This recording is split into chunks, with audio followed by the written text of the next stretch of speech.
The New York Jets stink. The New York Jets are a joke. The New York Jets are a laughing stock. All of these things are true, but there is one thing that Gang Green has going for them. I'm Glenn Naughton with Jet Nation Radio and JetNation.com. Be sure to log into JetNation.com where you can register and become a part of what's the most active Jets message board on the web. So don't mistake me for a guy who's trying to paint the rosy picture of a bad situation. There's no getting around it. This team is terrible in a lot of ways. The quarterback, look, the guy won't throw the ball over 10 yards. Well, I mean, he's trying to be cautious, trying to be safe. Are you trying to win some games? Because throwing the ball 5, 6, 7 yards at a time isn't working. Scored 25 points or more for the first time this past week, which is absolutely a joke with this offense. So the quarterback really is, I mean, it's not like they don't have a couple of talented receivers in Garrett Wilson and Devontae Adams. So you could say that's something they have going for them. But really, we haven't seen them do anything consistently enough to really put that in the win column for something that you can look forward to going toward next year. Nothing but questions heading into next year. Don't know who the head coach is going to be. Don't know who the GM is going to be. May not know who the quarterback is going to be. Rodgers says he wants to come back now. He loses, they lose out. And he takes a couple of shots he doesn't like. Maybe he reconsiders. So as of right now, fine, let's assume he'll be back. So you get back the 41-year-old quarterback who will turn 42 during the season, who doesn't like to throw the football beyond 7 or 8 yards, and who can't really run. And we'll see where that gets you next year. Probably another top 10 draft pick. However, one thing I've seen and heard that really surprised me, because I don't, again, I get fans are frustrated and you want to lash out, and believe me, I'm right there with you. But I think you need to be lashing out at things that are actually wrong with the team. And the one thing I've seen people criticize that to me is no longer warranted. This conversation about the O-line is over. This is a good group. They got off to a very slow start. 4 of 5 new starters didn't play a single snap together in the preseason and played some really good. It was the perfect storm for this offensive line to come out of the gate slow. New group, no reps. You played San Francisco, you played Minnesota, you played Denver. You played defenses, really good defenses that get after it. And they embarrassed the Jets. They were giving up 12, 13, 14 pressures per game. Rodgers was getting sacked. They couldn't move the ball on the ground at all. Breece Hall, through the first 5 games of the year, averaged 3 yards a carry. However, since then, and another look, Tyron Smith was the biggest liability. Olu Fashanu is in there now. Now, look, it's frustrating. You wish Olu Fashanu would have played a meaningful snap this year, but he didn't. At least not at the position he was drafted to play. You drafted him to be your left tackle, and by the time he gets a start, your season's over.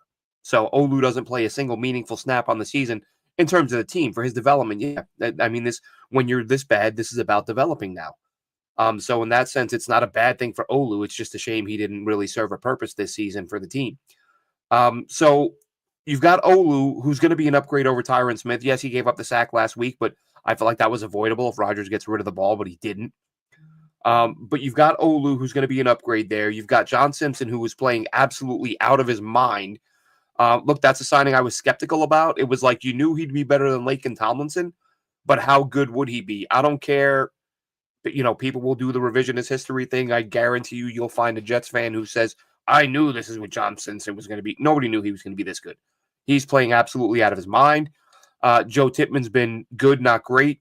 I would say above average, but not great. Elijah Vera-Tucker has struggled. I don't know if it's and when I say struggled, I mean not played to the standard we expected. Again, he's another guy. People are kind of talking about him. Oh, he sucks. We were wrong about him. He's been good. He just hasn't been the guy we thought he would be. But it's not like he's a liability out there. Does he have some bad film? Does he have some, has he missed some blocks? Yeah, guess what? It's the NFL, guys, miss blocks. And then, of course, at right tackle, Morgan Moses, who may or may not come back next year. And then you've got some guys behind him. You've got Carter Warren. You could use the draft pick on a guy, whatever it may be. But my point right now is for anyone, because every week I see it inevitably. At some point, when someone criticizes Aaron Rodgers, somebody will come to the rescue and say, well, if he had time to throw, if he wasn't getting killed back there all day, what the hell are you watching? that Aaron Rodgers is getting killed back there all day.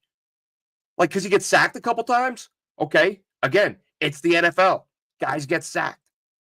And some of his sacks are on him. Some of his sacks are him holding onto the football too long.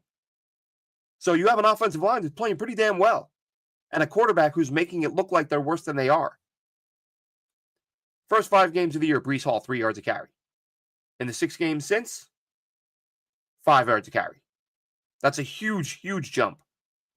Aaron Rodgers was pressured. What was it? 51 times through the first 5 games. 45 times in the 6 games since. 1 more game, 6 fewer pressures, and that's with, what were the numbers? Roughly the same number of dropbacks. And again, how many of these are on Rodgers?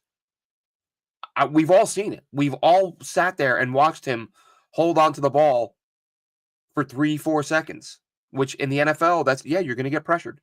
D linemen are going to win if you give them 4+ seconds to get there. And that's what's been happening an awful lot. We've commented on it several times during the year. Aaron Rodgers, it certainly shouldn't be a lack of comfort. Now that he's got Devontae Adams there, Garrett Wilson, granted, they've only played a handful of games. They had a full camp last year. They had a full camp this year. They've had 10 games. I mean, do you need 50 games? Do you need 60? Like, how many games do you need till you're comfortable with a guy? So there should be some chemistry there. Same thing with, Conklin's been there, was there last year, there this year. The chemistry should be there now, at least to the point where you're not constantly holding the ball. And yeah, as I said, Rodgers, he can move a little bit. Like week 10 Aaron Rodgers moves a lot better than week 1 Aaron Rodgers. But by NFL standards, especially today's quarterbacks where everybody can move, I mean, I don't see how anybody can watch this football team right now and blame the offensive line. So that's what the Jets have going for them moving forward. You've got Fashanu, young future left tackle, not going anywhere for a while. John Simpson, not on a rookie deal, but he's young enough that he's not going anywhere for a while. Joe Tippmann, not going anywhere for a while. AVT, there's a question mark. He's on a 1-year deal next. He'll be on the final year. The Jets exercise his 5th-year option. That'll be next year. He's got to prove he can stay healthy, but he's here for at least next year. And then the guys behind him, Xavier Newman, yes, he got knocked out, but he had a really good camp, was looking good in the very little action he got before getting knocked out. And then you've got, again, Morgan Moses, who may come back next year, may not. Carter Warren there. You've got some pieces. Go back and look at the offensive line from when either Joe Douglas or Mike McCagnon, the last couple of GMs, when they've come in to nothing on the O-line. McCagnon had like some aging veterans, but we all talk about how it all starts up front. You got to be able to win in the trench. If you're going to score in the NFL, you got to win in the trenches. And how many quarterbacks have we seen bust because they go to a team where, you're a top 5 pick, and I don't just mean Zach Wilson. Any quarterback who's a top 5, top 10 pick, you're being picked there because the team picking you stinks, and that usually means they don't have an O-line, and you're trying to learn to play football at the NFL level without anybody blocking for you. So the one thing that will be different or should be different, never put it past the Jets to find a way to screw things up. But the way it looks right now today, looking forward to next year, if they draft a Cam Ward or a Shedeur Sanders or a Jackson Dart or whoever, Jalen Milroe, whatever, if the Jets draft a quarterback this year and he gets to play, if most of these guys are healthy, it won't be the case of a rookie quarterback playing behind an offensive line that can't block anyone. It's a nice thing to have. And I feel weird doing this I feel weird talking about this because I'm as cynical as I can get right now. I expect nothing from this team moving forward. I expect them to find a way to screw this up. Maybe maybe the new GM trades the talent. Maybe, and that's a conversation we're going to have, and it's a discussion worth having. Does the new GM come in? Does he want talent or does he want draft picks so he can bring in some cheap players that he selected? Every GM wants their own guys. That's understandable. Let's see. Does Tony Adams make that fourth quarter stop last week? Tough to say, Dano. Maybe he does. I was surprised he wasn't. I mean, I can't say I was shocked he wasn't in there because the guys they have, I think. I mean, Adams hasn't been lights out, but he is the best cover guy, right? So should he have been in there in that spot? That's a fair point. Jets are looking for chemistry every year. Jets are looking for coaches. Jets are looking for players that want to play for each other, with each other. Um, you can bring in talent, but if guys are playing for themselves, or if the coaching staff is doing the things that this coaching staff did all year, then you're going to get what you got: a bunch of talented guys going home early. Let's see. Drew Aller will be QB1 on this draft. Yeah, we'll see.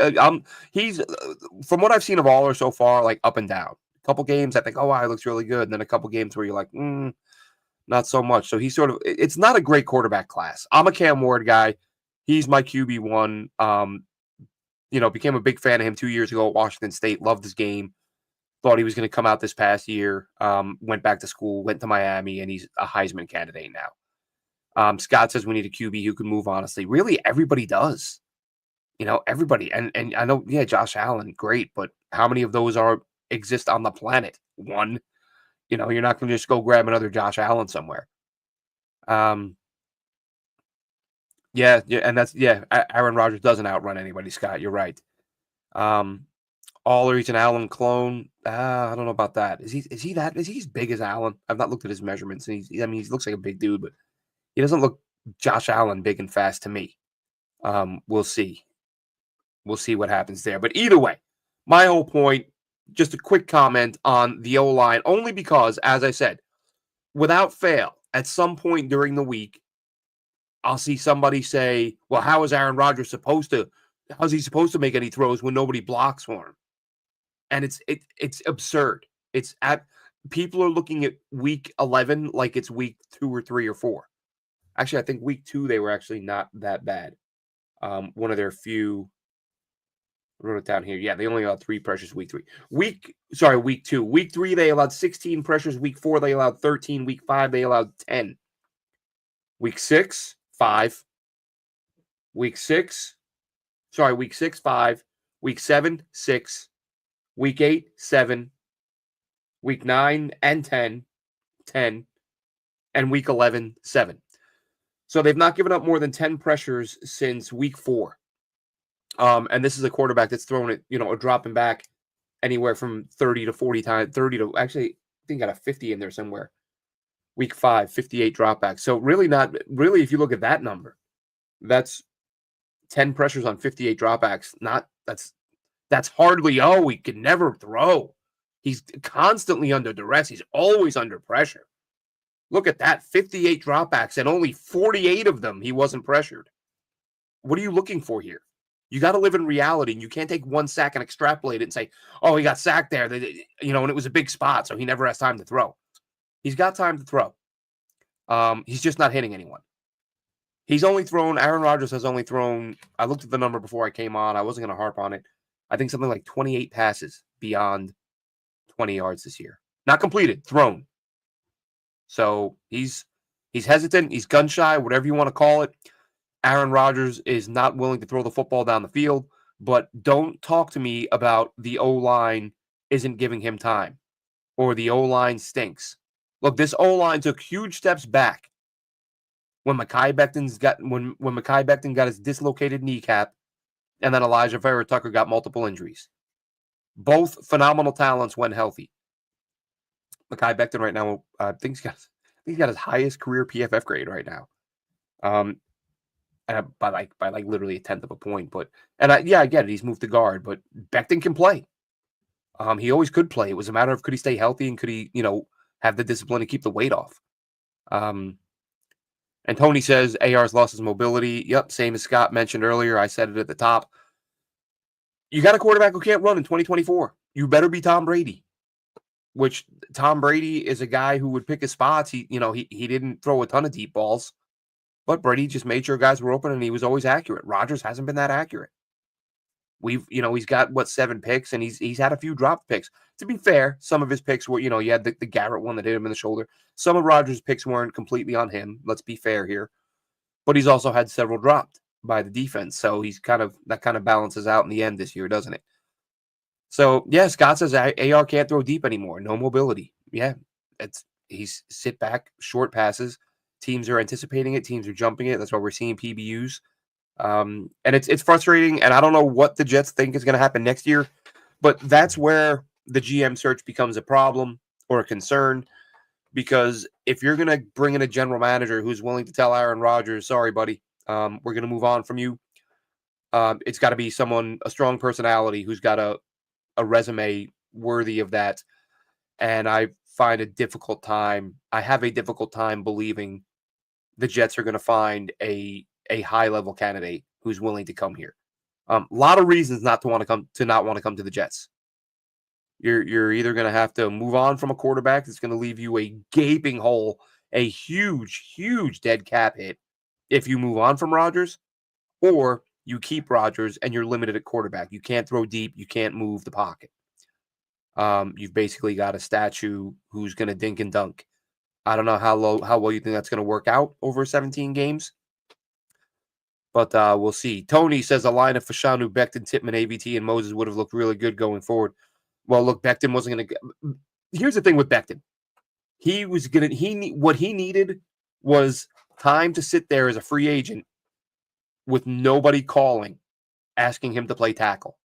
Like, Becton was on the market forever. And finally, somebody calls and says, if you want to play guard, you can come play for us. Becton had to swallow his pride a little bit. I am a left tackle. And I get it. Look, he's a competitive guy. Believed that's where he belonged. Becton had a little growing up to do. I never doubted the talent. The talent is evident. It's there. I mean, we can pretend the injuries don't matter. We can pretend that everyone should have known he was going to get a dislocated kneecap. Never hurt in college, by the way. Never hurt in college, but everyone all of a sudden pretends it was so obvious he was going to get hurt. Yes, based on the fact that he never has, clear as day. But everyone's got a crystal ball after the fact. Everyone knows what was going to happen after it happens. So the Becton thing sucked. The AVT injury history has sucked. But two immensely talented players. Again, if you had Fashanu, who is a good player, and I think he's going to be a very good left tackle. Some people have, commented negatively because he gave up some pressures when he played on the right side. He gave up that sack the other day. He had a penalty. He had some hiccups. He's a rookie. And he's a rookie who hasn't played much. So there will be issues, but I think he's better than Tyron Smith. I think we saw that. So you've upgraded at left tackle, and you're okay. The O-line's not bad. There are some other pieces, but I'm talking about entire units. Like the D-line, you need to beef that thing up. You need to get some more DTs. Go get Kenneth Grant. Go get Deion Walker. Go get somebody like that. Aaron Graves. I don't know how many of you have watched him. Give him a look. Give Aaron Graves a look. Iowa defensive tackle. Really liked him. Watched a few Iowa games this week. The Yaya Black, however it's pronounced, the other DT who plays next to Graves. I was tuning in to watch a little bit of him and some other guys. And, man, Graves he just kept making plays. Holding up at the point of attack. Good with his hands. Shedding blockers. Making plays. Then you go on PFN. He's like the 8 billionth ranked player. And I'm looking at it going, I think he's better than that. But I've talked about that. PFN has their player rankings. A few years ago, I remember saying, why the hell is Cordell Flott ranked in the 800s or whatever it was? Same with Michael Clemens, I was asking. And look, Clemens isn't great, but, he wasn't the 800th best player in that class because 600 of those guys aren't in the NFL. And Clemens, as maddening as it is, I think Clemens, and Dylan Terman, my co-host, has said this before, and we've talked about it. I think he's better suited on the inside. I think move him inside, let him do his thing there, and I think he'd be a better player. I think putting him outside on the edge, having him try to contain, that's not something he can do. But in terms of like power, bull rush, motor, I like all that stuff. I think he could be a more effective player on the inside. Maybe I'm wrong. Scott says, who was the last great Jets tight end? It's great. Last great tight end in my lifetime. We going to call Mickey Schuler great? Because there haven't been many good ones. What a Johnny Mitchell. What a shame that was. That dude could have been a monster. That he might have been the first player. Yeah, I was a kid. I was like 12, 13 years old. He might have been the first guy that I was like, I want the Jets to take him, and they took him. And he had that one game against the Dolphins, unstoppable, 3 touchdowns, 3 dudes hit him at once, and they all bounce off. He carries on to the end zone for a touchdown. Wild Wave, how we doing, buddy? David Bruce, hi from Scotland. Oh, good stuff, Scotland. I love Scotland. I haven't been up there in a while. Love the Highlands. I've done Glasgow and Edinburgh, but the Highlands are amazing. Loch Lomond. Went to Loch Lomond a few years ago with the family. Let's see. Jets fans that saw American football on TV in the late 70s. Feel sorry for you guys. We're finding new ways to lose every week. That's what the Jets do, David. That is what the Jets do. It's kind of their thing. The one thing you were supposed to be able to rely on this year was the secondary, and they get a lead and they just choke it away to Anthony Richardson, who's a very talented guy, but wildly erratic, but puts it all together against the Jets and manages to smoke them. It's amazing how Chad Alexander left JD and turned around Chargers with Harbor. He did. I forgot that's where he landed, but I don't know. I think Harbaugh's done it before with or without Chad Alexander. Yeah, Herndon. I thought Herndon was going to be good. I was a big Herndon guy because I was still in the States at that point. I was covering the team. I was out at camp every day. Chris Herndon was like every day was making a ridiculous catch, diving catch here, sliding catch there, caught everything. Talk to people around the team who they were like, yeah, they're really high on this guy. He's going to be a good one. And then, he makes the one amazing play against the Packers, and that was sort of it. Just didn't stick around, couldn't hang around in the league. Just goes to show, man. I don't know if he wasn't putting in the work behind the scenes. I don't know what the issue was. But from a pure physical talent standpoint, the guy was better than a lot of guys that are in the league. Just never hung around, never caught on. Mike, tag me in a post. Twitter, I'm assuming, Mike. I'll take a look. I'll see what's out there. Yeah, me too, Scott. Scott says he had high hopes for Chris Herndon. I did too. Like I said, I actually bumped into his family going to a game one year, and I told him. I said, hey, man, you guys are, you guys got a kid out there. Let's see, Dylan, Joe D gone. Like now, because that would be a good thing. I mean, I said to someone about an hour ago, he serves no purpose here. So let's see. Is that what we're saying, Dylan? Is he getting fired while I'm talking? Because that would be twice now, which would be kind of crazy. Oh, there you go. Joe Douglas, gone. Out the door. Had to happen. Once Woody Johnson took over personnel, there was no real reason for Joe Douglas to be around. Let's get you on here. Dylan, if you want to hop on, if you can. I don't know if you can. I'll oh wait, you can hop on anyway. Yeah, Joe Douglas is gone. Let's shoot this link out so we have a new conversation. And I'm this just relieve him. Get him out because you took away the personnel. And like I said to someone an hour or two ago, Joe Douglas serves no purpose for the Jets. He's literally just hanging out while Woody Johnson makes all the personnel moves. So I have no problem with it. I know that he's already, it's been reported that he's already got a job lined up with Baltimore. I mean, there's an organization that knows what they're doing. There's that's a winning organization, and they have been for a very long time. And they apparently want Joe D back, and I can understand why. But good for him. Let him go. Let him work for an NFL team and see how that works out. Real quick, let's shoot this out. All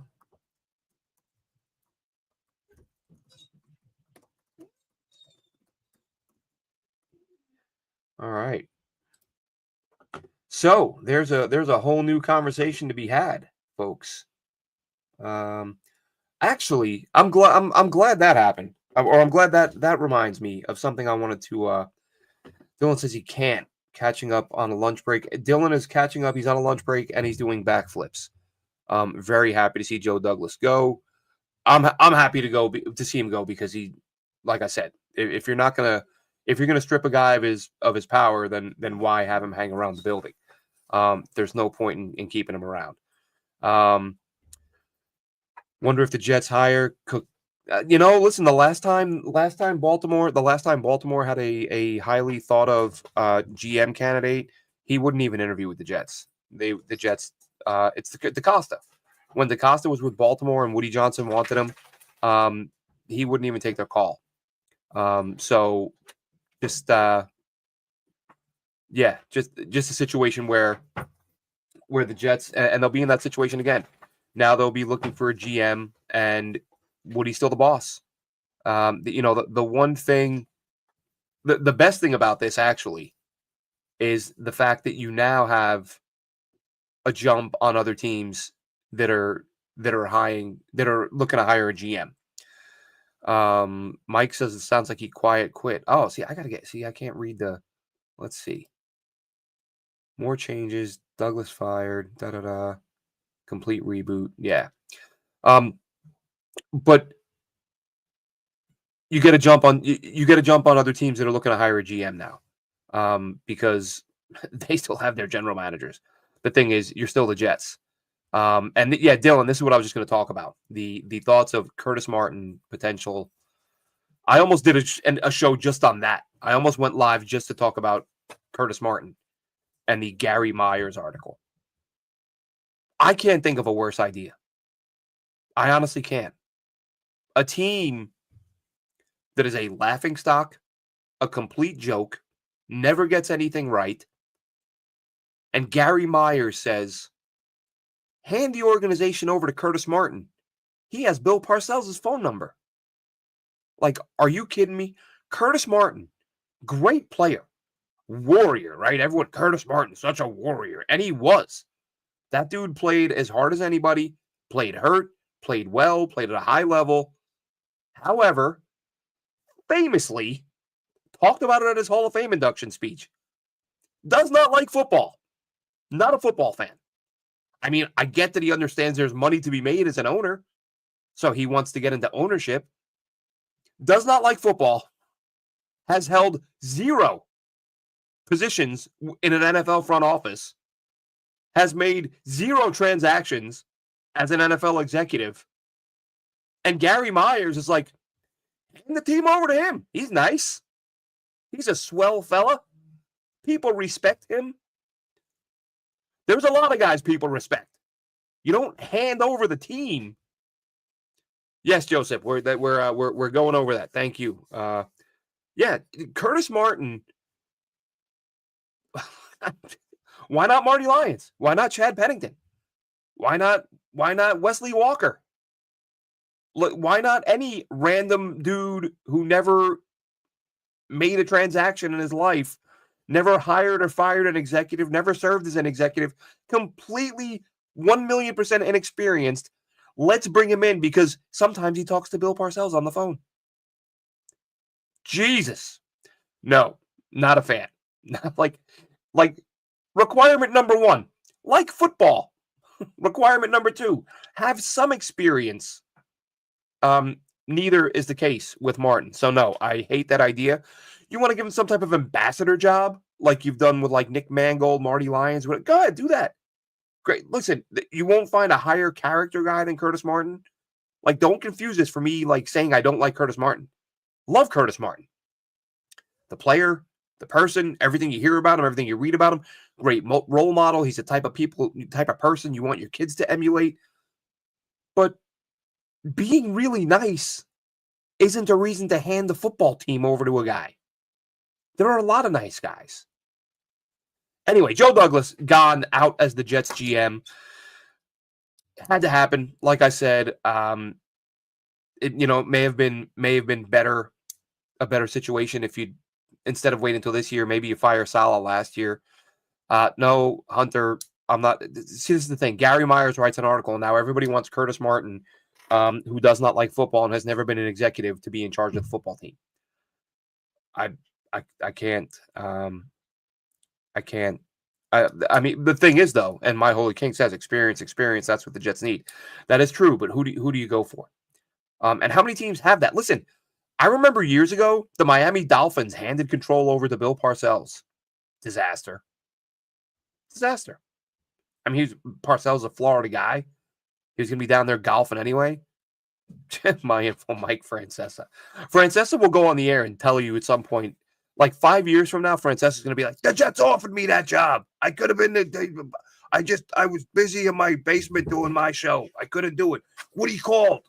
They told me, Mike, you're the football czar. We need you to fix the team. I didn't want anything to do with that organization. I remember Francesa one time claiming on the air that he was offered NFL coaching jobs. And he was dead serious. But he chose not to. Mike Francesa, sports radio talk guy, and NFL teams were calling him, asking him to be their coordinator. Man, can you imagine the ego required for that? Jesus. Insanity. So anyway, Joe D gone at the bye. I mean, listen, it's not like there's any moves to be made. Trade deadline's gone. You're not signing anybody. Your season's over. Mangini, no thanks. Mangini was, whew. I mean, Terry Bradway found him a couple of players, but Mangini gets a lot of credit for guys that were not very good. And I think there's a reason why Mangini's been out of the league for a long time. He's not really found. I mean, who did he draft in Cleveland? Pretty sure the Browns gave him full control. And they just stunk forever. They may have I think they got better under Mangini, but I mean, it was like nowhere to go but up with that organization. Yeah, let's see. Need to clean house, get rid of Rodgers. No highly sought after GM. Thomas raises a point that's what I've been saying. What head coach and general manager is going to come here if they're told you have to have Aaron Rodgers as your quarterback? Especially, again, you have to have a washed, immobile, inaccurate, scared to throw deep Aaron Rodgers as your quarterback. My info says Mike Tannenbaum. Stop my info. Now you're just being silly.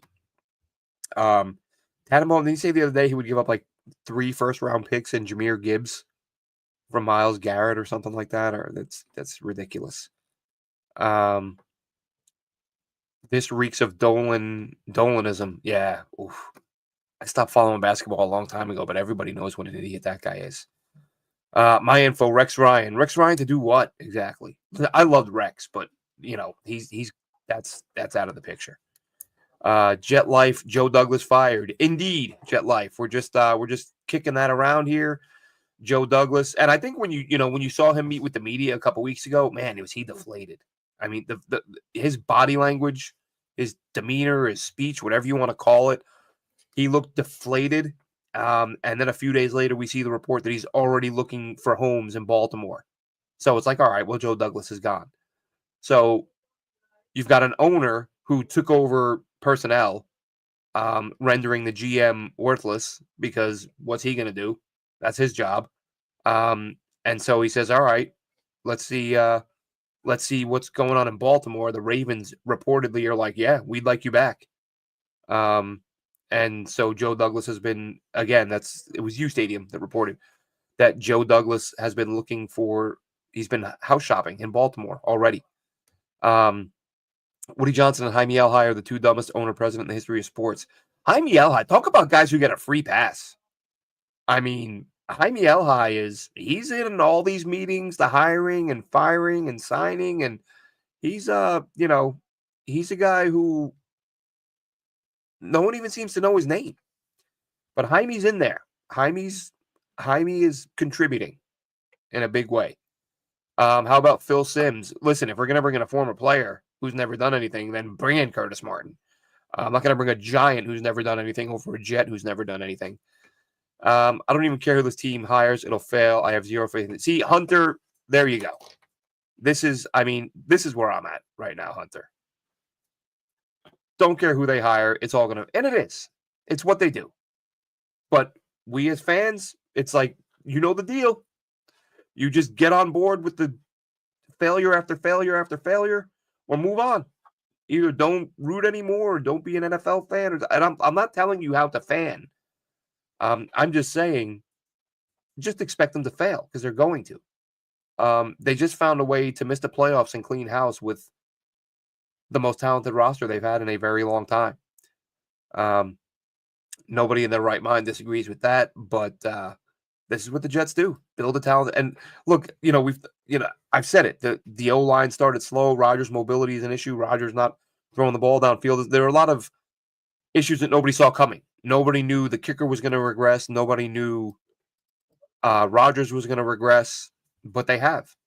And even Tyron Smith, my God, even at his age and with the injury history, you think, all right, if he loses a little bit, you'll be okay. It's 1 year deal, and he didn't just regress a little bit. And look at his numbers last year. Look, he was very good last year. Tyron Smith was a very good tackle last season. This season falls off a cliff. Aaron Rodgers, now I get it. Look, he missed all of last year. Tony says, I'll tell you what, Tony, I say all the time, man. I love this team. I love this game. I love talking about it. I love coming out, but I am under no illusions. And I know you're joking, but man, I guess I'm addressing it because I think there are fans out there who genuinely believe, like, oh, they could be the coach. Yeah, I can do this. Dude, Madden, I'm undefeated. 17-0 in Madden every year. Like, all right, that's cool, but yeah, they need a coach to be the coach, not a dopey blogger. But let's see. Tony says honey is useless. I think you mean something else. Honey is actually pretty good at fighting. What is it? You got allergies, seasonal allergies. You should eat a lot of honey, local honey. I think you mean Jaime. If Jaime says no to Woody, Woody would listen. This will get so much worse now without JD. It's beyond infuriating. It's. I mean, my guess would be it's going to get worse. Like people, and look, I understand for this season, based on where expectations were and where the team finished, that's about as bad as it's ever been, right? To be a team that a lot of people are picking to make deep playoff runs and go to the Super Bowl, and you don't even make the playoffs. That is a colossal failure. However, as bad as it's ever been in terms of just pure football, no. I actually looked at it. I talked about this the other day. If you look at now year one of Joe Douglas, but really that was Mike McCagnon's roster. Like Joe Douglas came on after the offseason. Like if they hired a GM tomorrow, is this his team or is it Joe Douglas's team? Like, let's be real here. So the year before Douglas was hired and year one of Douglas with McCagnon's roster, that team's point differential was minus 408. They were outscored by 408 points over a 2-year span. This year, they're minus 38. And that's what, like one blowout loss. So yeah, it has been a lot worse. And I think a lot of people forget how bad it was under McCagnon and Idzik. Now, is it possible they guess right and get a good GM? I mean, listen, I'm not saying it's possible as in you should expect it, because don't expect them to hire a guy that other people don't want and who will fail. But it's time for the GM search to begin. Time for the head coach search. I'm sure they've already been in touch with people. I would imagine. I would hope they're at least making calls to see who's interested in what. I'm sure they'll bring in some college guys. I'm sure they will talk to Aaron Glenn, who, listen, Aaron Glenn's one of my favorite all-time Jets. Anybody in my age bracket who's been watching during that time should be a huge fan of Aaron Glenn and what he did as a player and now what he is doing as a coach in Detroit. There are some people who feel he'll go to New Orleans if they offer him a job, but I think the Jets would be in the running. But I do think they want it to be an offensive guy. And will a top offensive guy come to work for a guy or come to work with a quarterback who is on his last legs, diminishing skills? Kyle says loves Glenn for sure. See, for a second I thought I was getting some credit there, but of course, Aaron Glenn. Let's see. Hunter, absolutely no one worth as much as Spit will want to come here now. Salah and JD are loved by peers across the league. That is something I think that while fans may hate Joe Douglas, the fact that an organization as respected as the Ravens wanted him back before he was even fired, and the fact that an organization like the Packers hired Salah. Now, look, the Packers, that was like Salah's best friend works there, so we gave him a job. I get it. So it's one of the, but it is one of, I think, regardless of what you think of Salah and the job he did, I think Eddie is right. Like, Salah is respected among his peers. Joe Douglas worked for Ozzie Newsome, worked with Baltimore, is now going back to Baltimore, worked with Howie Roseman. The signing was lauded when the Jets made it, like the 6-year deal. I think Joe Douglas, again, despite Jets fans not liking him, the Ravens like him, and they know a little bit of something about winning.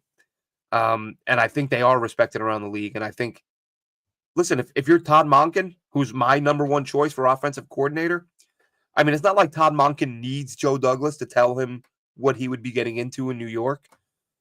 But Joe D might have some behind-the-scenes stuff that we don't know, or he's go, look, man, here's what you're going to put up with if you go work for Woody Johnson. This, and Joe Doug, these guys are professionals. Joe Douglas might, for all we know, he might say it was a great experience working for Woody.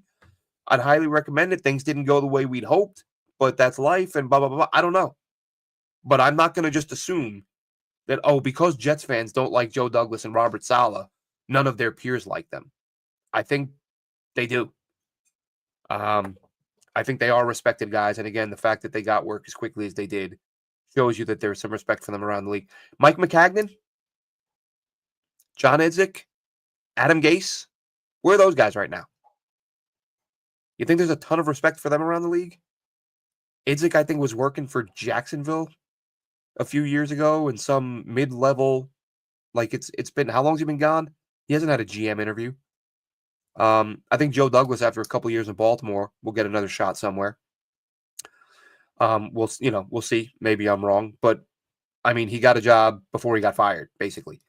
So yeah, respected guys who are going to be, who are going to have some stories for their friends who are considering the Jets. And if you are a high-level guy, not good, not looking good on the outlook for the Jets. Respect or not, they failed here. So go, listen, like I said, absolutely let Joe Douglas go if you're not going to let him work. I'll stand by. I'll die on the hill that the coaching was bad. The players are better than the record. If something was broken, it was the coaching. Could Douglas have been better? Certainly. But this isn't a team you look at and say, oh yeah, that should be a 4-win team. Not a chance. You won 7 games with Zach Wilson last year. How crazy is it? How crazy is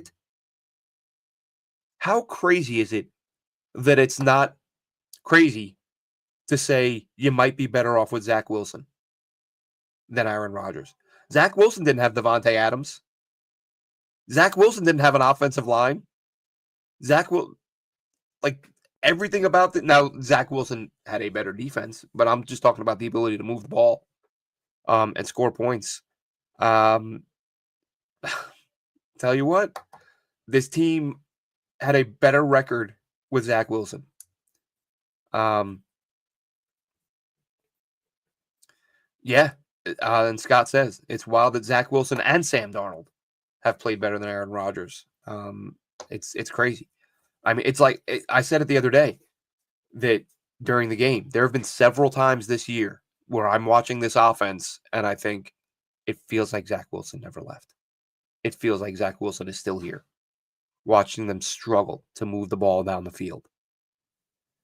Eddie says the worst situation we've been in. It's a bad one. It's bad. You have to sell a GM on taking a massive dead cap hit or going to battle year one with a quarterback who can't play. I think I don't know.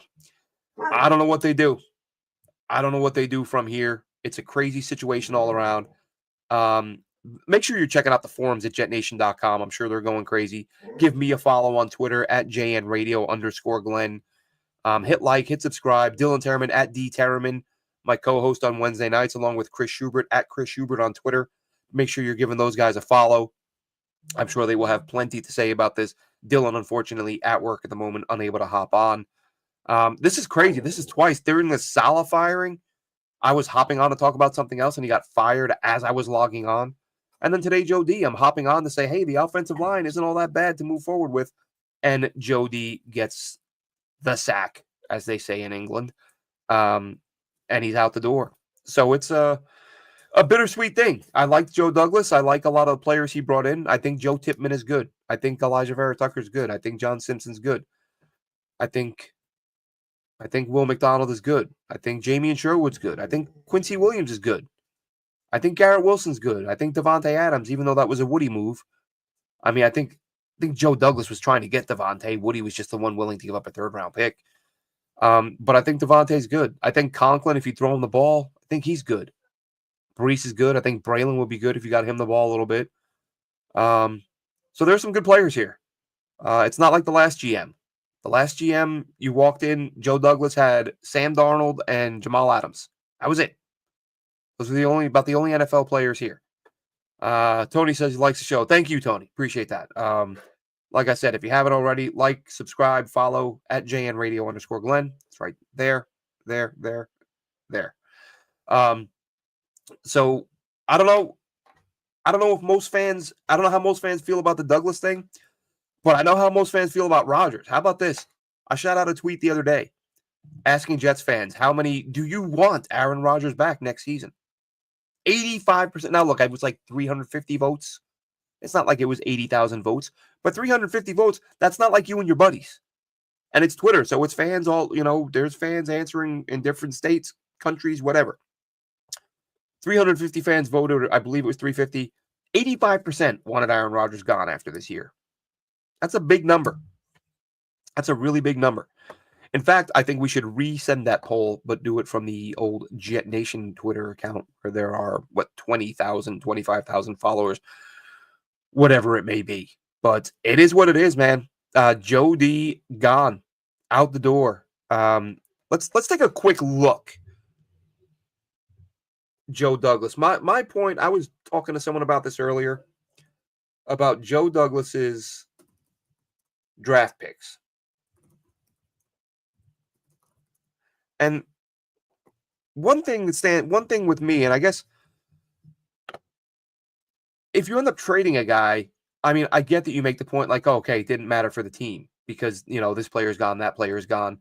I get that, but there's also an aspect of identifying talent.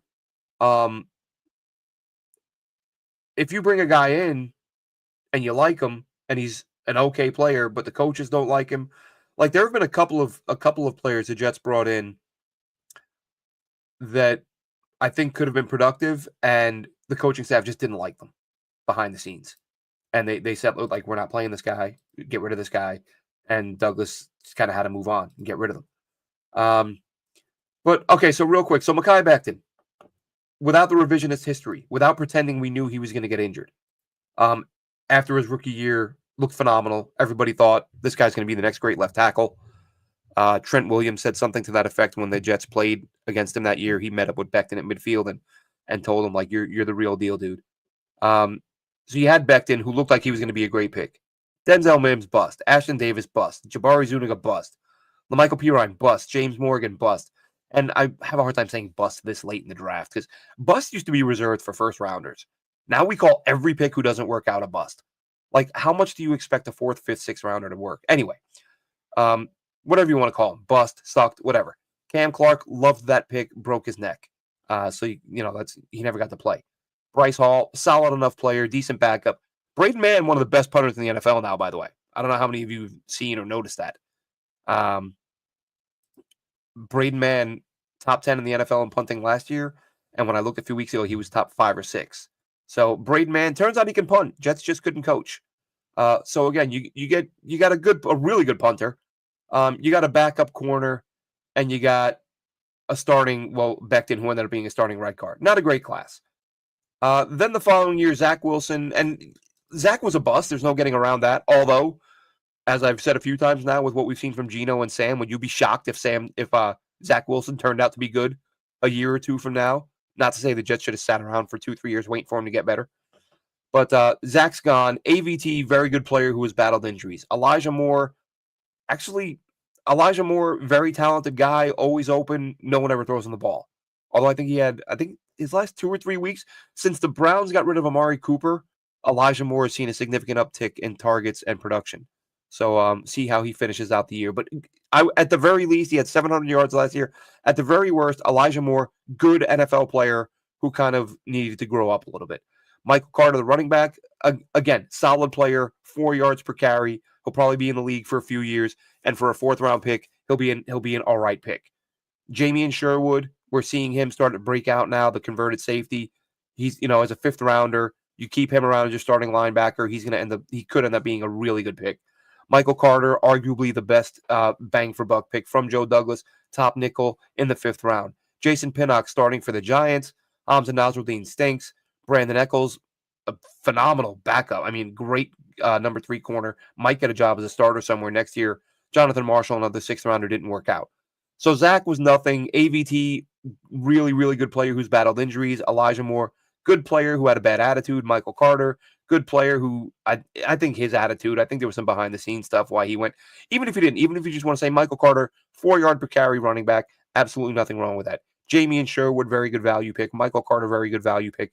Jason Pinnock moves on to the Giants. He's a starter there because you found Tony Adams, who you like better. So you moved on from Pinnock. So, that's the way the NFL works. You're not going to carry extra safeties, extra anything. You're going to carry what you're going to carry. And if you have a surplus, you move on from somebody. Again, Eccles, really nice play. So you got several starters, several backups, like primary backups in that class. The following year, Sauce Gardner, J.J. Brees, all studs. Spare me the Sauce hate. Rucker, it's time for that experiment to end. Max Mitchell, still a huge question mark. Overperformed as a rookie, wasn't very good after that. This year, had himself a very good camp, and played well in the one game he saw this year. Michael Clemens should be moved into DT or just moved out. I think he can be a better defensive tackle than edge guy. Then last year, Will McDonald, one of the top pass rushers in the NFL right now. Joe Tippmann, very good starting center. Carter Warren, backup lineman. Ify Abanikanda, my guy, loved them. Can't get on the field because they have a million running backs. Zaire Barnes, I think Zaire Barnes would be playing. I think the Jets just have a lot of good linebackers. I don't think that's a knock on Zaire Barnes. Everyone knows I'm a big Surratt guy. I think he's played really well. Of course, Sherwood stepped in for Mosley. You've got Quincy. Eguavoen has played well when called upon. So I don't think Barnes is a bad player. I think they just have some guys there ahead of him. Jarek Bernard-Converse may have been the most improved player in camp this year. Looked absolutely phenomenal as a corner out of LSU, 6th rounder. Zach Kuntz, developmental 7th round tight end. He's on the practice squad. Then this year, Olu, he's your future left tackle. Corley remains to be seen. Braylon Allen is going to be, in my opinion, at worst, a very good running back. At worst. Jordan Travis, Isaiah Davis, Quantez Stiggers, Jalen Key, all incompletes. Haven't, either anywhere from haven't played or, I'm not going to, Isaiah Davis has 4 carries. Like, what are you going to say about him? So to sit there and say, all these guys suck and all the picks suck, not really the case, but I get it. When the team is losing, nobody wants to rationalize. Nobody wants context. Everyone just has to suck. Like the number of people I've seen this year say Sauce Gardner sucks. Right. But if the next GM came in and traded him, he'd get a first round pick for him easily, if not more. But he sucks. How does that work? How do you get a first round pick for a guy who sucks? He doesn't suck. Very good player. Yes, he has to work on his tackling. And don't get me wrong, he slipped. His play this year has not been nearly as good as years past. But he still goes long stretches where he doesn't get targeted. The big play the other day looked like it was on the safety. I think it was on the safety who was late getting over. But again, when the pitchforks are out, fans don't want to hear it. Like, okay, that's on the safety. No, I don't want to forget it. Sauce sucks. Sauce sucks. No, he doesn't. Good player who has slipped, and I think will bounce back next year. And then everyone's going to go back to pretending they always loved them, that they loved them all along, and I never said anything bad. Tony says you just described excellent drafting by JD. Well, and here's the thing, Tony, and I think this is what I say this all the time. I think what messes up people's perspectives is that playing too much Madden and thinking that you should just find 8 starters in every draft. And if you don't, you suck. Let's see. This Diana Rossini, who has absolutely loved the Jets, hasn't she? Much more to the story to come. And she's commenting on a Connor Hughes post Jets fire Joe Douglas per sources. Diana Rossini says much more to come. Tell you what. When? I want it now. I want to know what happened. How'd it go down? Doesn't matter. Joe D is gone. Yeah, and I wouldn't even say that as much, Tony. I think it's just he's giving up some catches. He goes long stretches without even seeing a target. If Sauce Gardner was as bad as everybody says he is, he'd be getting 10, 12 targets a game, and that's just not happening. Okay, so that's that's a bunch of it's just people getting caught up in the moment. And like I said, if he bounces back next year, everyone's going to pretend they loved him all along. But yeah, the draft, what I just described by Joe Douglas, to me, look at other look at other GMs around the league. And it's I can talk to people about Joe Douglas, and a lot of times I can tell how willing they are to be realistic or fair about the drafting. And like nitpicking at the tiniest things to say, oh, this is why this guy sucks. This is why that guy sucks. And again, it's the Madden effect. Like everybody has to be awesome or they're a bust and a bad pick. That's not real life. That's not reality. That's not the NFL. GMs, your best GMs are going to find 2, maybe 3 starters, maybe 3 starters. 3 is actually really good in a draft class, and 1 or 2 backups. 2 starters, 1 or 2 backups is a good draft class. Joe Douglas has done that easily. The first draft class, which again, don't forget who was in the room with him. Adam Gase, who may have been, who you can make a case was the worst coach this team ever had. Because his coat tight, inch him out, possibly. I think what makes Gase a candidate. I think what makes Gase a candidate for being the worst coach in team history is that I've never seen a guy who genuinely didn't care about the fact that they sucked. Like he'd run Frank Gore's corpse out there every week while he had better options on the bench. The one game when Frank Gore got hurt and Ty Johnson came in, the offense looked a million times better. And you're like, well, Gase can't go back to Gore now because Ty Johnson's a lot faster. And Gase was like, oh, no, that was just because of the matchups. We're going back to Gore next week. Like, he genuinely wanted to lose football games. I said during the Gase era, I was like, I'm starting to worry that he has been guaranteed he will have his job back because he is coaching like he wants to lose. And you don't do that unless you know you're coming back next year. Lauren, how we doing? Lauren says, firing JD now is like bailing the Titanic with a soup can. Unless Woody has a candidate in mind, firing him now is just blame shifting. It's just, well, listen, Diana Rossini says more to come, right? Perhaps Woody Johnson sees the report that says Joe Douglas is looking for homes in Baltimore. That says, hey, Joe, is this true? And Joe Douglas says, Woody, you took over personnel. My contract is up after the year, so I'm going back to Baltimore. And then Woody says, okay, well, you can go now. There's the door. I don't know. There's always got to be something else, right? So that's what Rossini is saying. And look, people hate Diana Rossini because she's not nice to Aaron Rodgers. I get it. But she's been right on a few things, so let's see. Yeah, this makes sense. I would like to think the Jets have this much foresight. This makes sense if the Jets have a candidate in mind that they want to aggressively go after right now. But Lauren says Douglas never got. Well, he did though, Lauren. His starting linebacker right now, Jamie Sherwood, was a late round pick, best nickel in the NFL, arguably. Michael Carter was a late round pick. We're seeing Leonard Thomas the other day, undrafted free agent who's playing really well. Braylon Allen. What round was Braylon Allen taken in? Like there are some, and again, that's another thing that I need to stress because I've heard people say that before. I don't think people realize how rare those day 3 hits are. There'll be a couple of really big ones, and people think, "Oh my God, look at this day 3 guy. Why doesn't our GM do that?" Well, very few GMs do. Here, let's take a look. I know we just did this, but let's look at the day 3 picks. Bryce Hall, nice player, not great. You got him in the 5th round.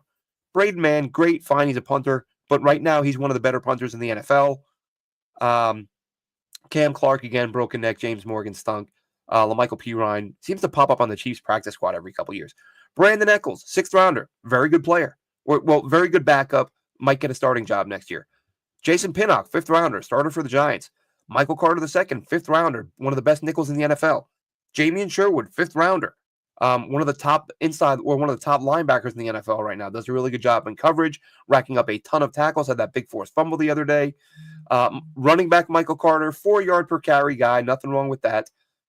Michael Clemens, again, serviceable rotational guy at best. I'd move him inside. Max Mitchell, jury's still out. Had 1 year of over his head play, 1 year of atrocious play, then missed some time with injury and, hasn't really seen the field this year. But again, 4th rounder. Jarek Bernard Converse hasn't seen the field a lot, but showed great improvement from year 1 to year 2. Zaire Barnes, kind of the same thing. Looked much better in year 2 than year 1. I still think Izzy can play. We'll see about that. Carter Warren, Damian Woody, former first-round pick, Super Bowl champion, said himself, Carter Warren did enough that he should be in the conversation to be a tackle for the Jets. Could be a good player. So those are all day 3 picks, right? And then this year, Jordan Travis, unknown. Isaiah Davis, core special teamer, as a running back. We'll see what he brings. And then you have Stiggers and Keys. So they're there. There's not a Puka Nacua, right? He didn't get anyone on day 3 who turned out to be a top 5 player in the NFL at their position. I mean, if that's the standard we're going to hold GMs to, then just get rid of everybody. Other thing was the coaching staff. Yeah, the coaching staff sucked. And they needed to go. And as I said before, we get caught up in these narratives, but I don't know. Like, even right now, as we sit here, it was reported that Woody Johnson, whatever job he takes in the Trump administration, if he takes a job, will not be leaving until after he hires the coach. Owners hire coaches. GMs advise. Jaime L. High, team president Jaime L. High is going to advise. Joe Douglas is going to advise. But owners hire coaches. Are they not? Like I said, there's a Mark Cannizzaro piece that I found a couple days ago. Because I was like, am I crazy here? Because everyone's saying Joe Douglas hired the guy. But when he was hired, it was a Christopher Johnson hire. Just like he hired Adam Gase. Remember? Peyton Manning called Christopher Johnson and told him how great Adam Gase was. So Christopher Johnson hired him. And then they needed a head coach, and Christopher Johnson hired Robert Saleh. And Cannizzaro says in his piece, people like Jaime Elhine and Joe Douglas will advise people, but this is a Chris Johnson pick. This is a Christopher Johnson hire. I don't think GMs hire coaches without the owner being like, whoa, like, you and this guy are running the franchise, so I need to pick that guy. Like, by all means, tell me what you think of him. And Saleh was a highly thought of guy. Just didn't work out. So, but now look, the coaching staff, the guys that Saleh brought in, a lot of them were terrible. The fact with JD is Rodgers let him down. Yeah. Excuse me. Rodgers, Zerline, those were the 2 biggest ones this year, really. And I would say Rodgers, Saleh, and Zerline were the biggest reasons for the Joe Douglas firing. But it's like I said, let him go to Baltimore and let him this is an interesting one though. I'm just checking Twitter here to see if there are any comments other than Rossini saying more to the story. Now he's out. Yeah, so everyone's just commenting that Joe Douglas is gone. Wish him luck. Like I said, now he goes to Baltimore, or goes back to Baltimore, where he cut his teeth working under Ozzie Newsome, who many Jets fans would have fired. That's right, Lauren. Saleh would report to him. They were hired by Christopher Johnson, and then the structure that was set up was coach reports to the GM. So not entirely the same thing, but you are correct about that. We should have won 10 games. I said 14, man. I was like, this defense doesn't give up points, and all Aaron Rodgers does is put them up. And I thought they were going to dominate, and they suck. Rodgers, many steps back. Tyron Smith, many steps back. Offensive coordinator was a joke. D-line, I'll tell you what, one thing I killed Joe Douglas for was the JFM trade. trading JFM when you didn't have to, that was stupid. That was a bad move. And I said at the time, I said a lot of people who hate on JFM, they're going to learn this year how valuable that guy was. And Al Woods goes, Quentin Jefferson goes. Just it was bound to happen, right? They gutted too much of the, I had too much faith in Javon Kinlaw. I thought, all right, this defensive staff, we give them all this credit, we show them all this love, they're so good. You bring in Kinlaw. Robert Saleh had him in San Francisco as a rookie. He knows what he's getting. He must be, they must see something there I mean, listen, everybody saw something there. The potential, he was a first round pick, super athletic, and actually played well the other day, I thought. But he hasn't worked out. So it is what it is. Guys, Joe D's gone, Saleh's gone. Rodgers is probably back, and we'll see how it all plays out. We might hop on again later tonight to go over this a little bit more, see if any details emerge. But like I said, like, subscribe, give me a follow at JNRadio_Glenn, at D Terriman for my co-host Dylan Terriman, and our other co-host at Chris Schubert on Twitter. Give us follows, and we will be on Wednesday night. What day is today? Is that today? What day is today? Tuesday? I have no idea what day it is. I think it's Tuesday, which would put us. It is Tuesday. Yesterday was Monday Night Football. Tomorrow night, myself, Dylan, Chris Schubert, we will be on to break down the disaster that is the New York Jets. But hey, like I said at the top, that O-line, not bad. Have a good one, Jets fans.